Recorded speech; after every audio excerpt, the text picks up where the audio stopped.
¿Qué tal? Es un gusto saludarlos en un nuevo programa de La Otra Cara de la Moneda, analizando los temas más importantes que ocurren en nuestro país y evidentemente seguimos hablando de lo que ha pasado en las últimas horas.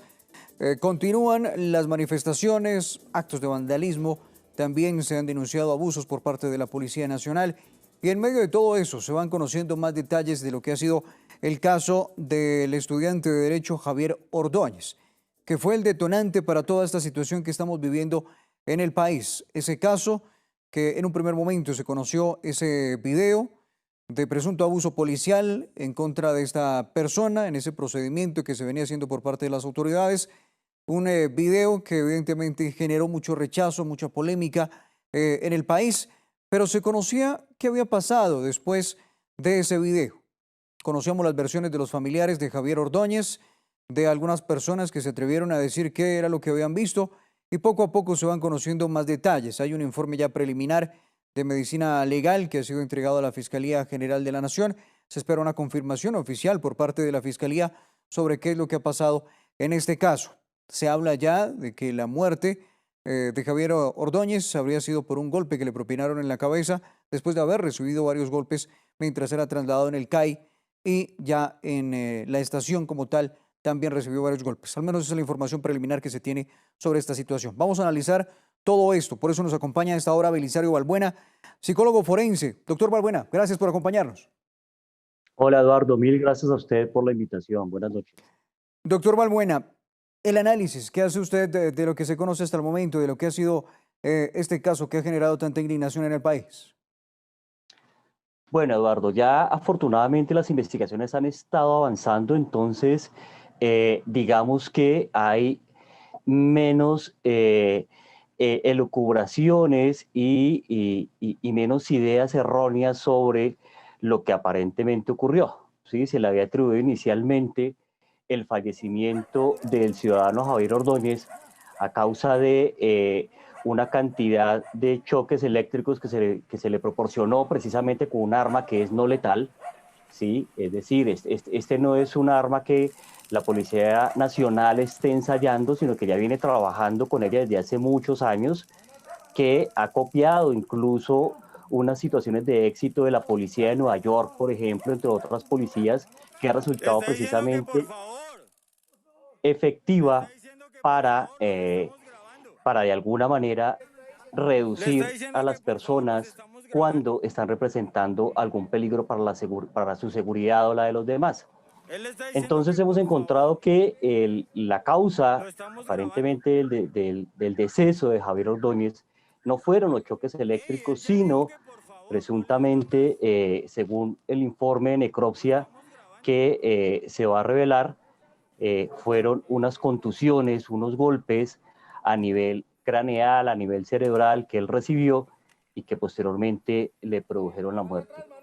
Evidentemente estamos hablando de una situación de abuso policial, ¿sí? Que es un hecho aislado, esto no está representando como tal la institución, esa no es la manera como la institución forma a sus policiales, pero pues que lamentablemente se dio y que nos permitió inclusive recordar una situación internacional también muy polémica, precisamente ocurrida en la ciudad de Nueva York, con el fallecimiento de este ciudadano de color, que también generó unos desmanes en esa ciudad y en otros estados. Claro, incluso en su primer momento se comparó el caso de George Floyd con lo que había pasado aquí en la ciudad de Bogotá. ¿Cómo explicar el comportamiento de la policía en un momento como ese? Unos uniformados, funcionarios públicos, policías con una formación en su escuela, que reciben también instrucción en derechos humanos. ¿Cómo explicar que termine ocurriendo una muerte como esta en medio de esos procedimientos policiales y que han sido muy cuestionados? Lo que pasó hace tal vez a finales de año con Dylan Cruz, que vuelven y reviven ese caso, con lo que ha pasado con Javier Ordóñez. Mire, Eduardo, su pregunta es muy buena, es muy al lugar por lo siguiente. Usted muy bien lo acaba de manifestar. La Policía Nacional recibe una capacitación, ¿sí? A nivel de derechos humanos, de procedimientos policiales, de procedimientos operativos, entre muchos otros. Pero lamentablemente, Eduardo, estamos fallando en capacitar a la policía en el manejo de su inteligencia emocional. Con esto me refiero precisamente a esas situaciones reales. Es decir, la Policía Nacional tiene o debe tener unas lecciones aprendidas. Caso Dylan Cruz, caso Grafitero, ¿sí? Que es un caso del cual también yo he estado muy pendiente porque una de las abogadas representantes de víctima es alguien que me solicita bastante asesoría al respecto. Encontramos que precisamente en ese tema de procedimientos, los policías no tienen la inteligencia emocional suficiente para poder controlar las agresiones o las incitaciones a la agresión que le hacen algunos ciudadanos. En su gran mayoría criminales. Yo conozco precisamente por mi labor en el tema de perfilación criminal muchos delincuentes que buscan precisamente eh, provocar al policial para que les cause alguna lesión, para que les cause alguna herida, para que haya algún desmán y con base en eso obtener algunos beneficios, ¿sí? No es el caso puntual, por lo menos de la información disponible que yo conozco hasta el momento de Javier Ordóñez, pero es algo muy común. Y lamentablemente, Eduardo, a la Policía Nacional no se le está capacitando, no se le está trabajando su inteligencia emocional, mucho más cuando son personas, hombres y mujeres como nosotros, que están sometidos a una fuerte tensión y presión en su día a día, precisamente por su trabajo, precisamente por el riesgo que implica. Entonces no es solamente limitarse a cumplir unos procedimientos, a tener una capacitación en unos derechos humanos que resultan inocuos en el aprendizaje cuando no se graban de manera emocional, cuando precisamente los policiales no tienen el carácter de autocontrolarse ellos mismos y en el momento de reducir a una persona que está representando riesgo, pues no haya estos desmanes, que no se dejen provocar por las verbalizaciones ofensivas que les dicen, pero lamentablemente está ocurriendo. Entonces reaccionan con violencia extrema y ocurren cosas como la que hoy lamentablemente estamos ilustrando. Ahora, doctor Balbuena, esa misma explicación eh, sería un argumento para explicar también lo que ha pasado en las últimas horas con casos de abuso policial, donde se ha denunciado 5, 6 policías golpeando a una sola persona. Hemos visto a uniformados de la policía que se quitan la chaqueta, la voltean al revés para no ser identificados y con un palo también agreden a la ciudadanía. ¿Es también hace parte de eso? Porque creo, y usted me corregirá si estoy mal, una cosa es la preparación de la policía y de la fuerza disponible y otra cosa la formación de un escuadrón como el SMAT, que creería yo tiene una preparación mucho más para afrontar estos disturbios y afrontar esa presión a la que también están y como usted nos lo ha explicado.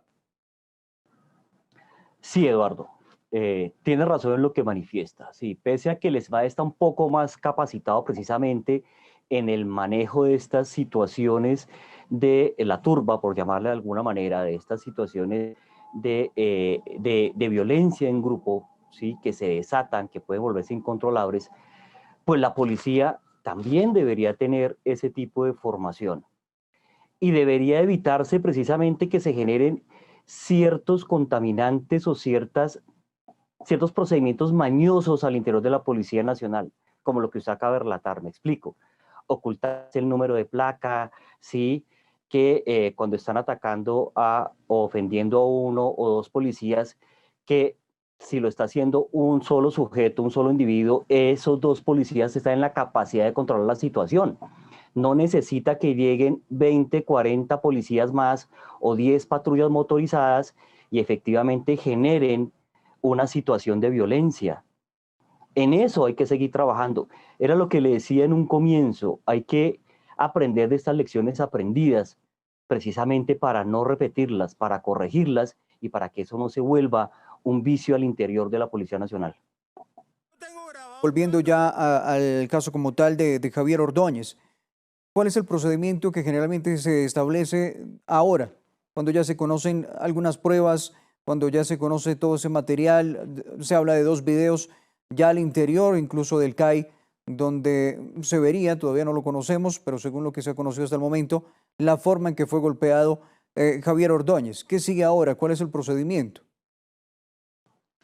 Eduardo, pues efectivamente seguir el proceso judicial, bien sea a nivel de la justicia penal militar o a nivel de la justicia ordinaria, que ahí también hay un conflicto, eso también ha generado una polémica como tal, pero una y otra están llamadas primero a recolectar los elementos materiales probatorios, como usted muy bien lo ha mencionado, los videos, resultados de necropsia, los testimonios y algunas otras pruebas de tipo forense, precisamente que puedan ser de interés para endilgar la responsabilidad y lograr explicar qué fue verdaderamente lo que ocurrió y qué responsabilidad penal tienen precisamente los policiales, tanto los que vimos en el video, porque de hecho se está hablando de unos que no se han visto en los videos que se han difundido en redes sociales o en medios abiertos, que al parecer golpearon a este ciudadano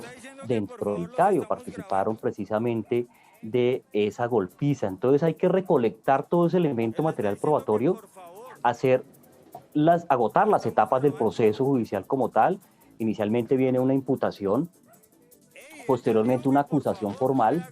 En esta acusación, el ente acusador, valga la redundancia, va precisamente a anunciar cuáles son esos elementos materiales probatorios que tiene en contra de los acusados y sin lugar a dudas se van a enfrentar a un juicio. Ese es básicamente el procedimiento normal, natural que se debe seguir. Pues doctor Balbuena, evidentemente vamos a estar muy pendientes de este caso, pero le quiero agradecer estos minutos aquí para explicarnos lo que ha pasado durante estas horas, esos procedimientos que ha hecho la policía y por qué estamos metidos en esta situación. Muchas gracias. A usted mil gracias por la invitación. Escucharon ustedes al psicólogo forense Belisario Balbuena haciendo el análisis de lo que ha sido ese informe preliminar por parte de Medicina Legal. Esperamos la confirmación, ya el reporte oficial como tal de la Fiscalía General de la Nación, que tal vez dará muchas más luces de lo que pasó dentro de ese CAI en el caso de Javier Ordóñez.